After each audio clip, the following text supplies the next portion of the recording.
നിയമസഭ പാസാക്കിയ ബില്ലുകൾ തടഞ്ഞുവെച്ചതിൽ തമിഴ്നാട് ഗവർണർ ആർ.എൻ. രവിയോട് ചോദ്യങ്ങളുമായി ഇന്ന് സുപ്രീം കോടതി വന്നു. എന്തുകൊണ്ടാണ് ഗവർണർക്ക് ബില്ലുകളിൽ തീരുമാനമെടുക്കാൻ കഴിയാത്തതെന്ന് കോടതി ചോദിച്ചു. ബില്ലുകൾ രാഷ്ട്രപതിക്ക് അയക്കുന്നത് എന്തിനെന്നും സുപ്രീം കോടതിയുടെ ചോദ്യം. ആർ. അച്യുതൻ ഡൽഹിയിൽ നിന്ന് വിശദാംശങ്ങളുമായി ചേരുന്നു. തമിഴ്നാട് സർക്കാരും ഗവർണറും തമ്മിലുള്ള പോര് വളരെ പ്രശസ്തമാണ്.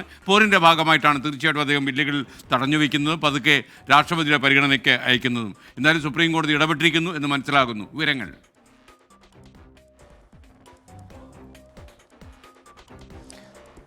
SK നിയമസഭ പാസാക്കുന്ന ബില്ലുകളിൽ ഗവർണർമാർ തീരുമാനമെടുക്കാത്തതിൽ തമിഴ്നാട് മാത്രമല്ല കേരളം, പഞ്ചാബ് ഉൾപ്പെടെയുള്ള സംസ്ഥാനങ്ങളുടെ ഹർജികൾ സുപ്രീം കോടതിയുടെ പരിഗണനയിലുണ്ട്.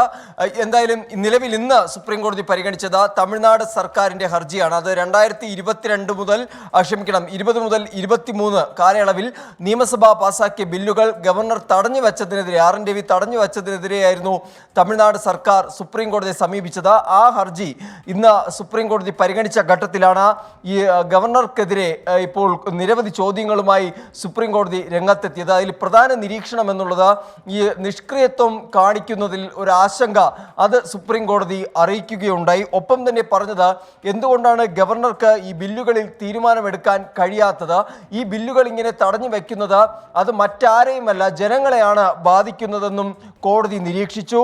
എന്തുകൊണ്ടാണ് ഈ ബില്ലുകളിൽ തീരുമാനമെടുക്കാതെ രാഷ്ട്രപതിക്ക് അയക്കുന്നത് എന്നതും സുപ്രീം കോടതി ചോദിക്കുകയുണ്ടായി. എന്തായാലും നിലവിൽ ഗവർണർക്കെതിരെ ചോദ്യങ്ങൾ, വിമർശനത്തോടു കൂടിയുള്ള ചോദ്യങ്ങൾ തന്നെയാണ് സുപ്രീം കോടതിയുടെ ഭാഗത്തു നിന്നുണ്ടായത്.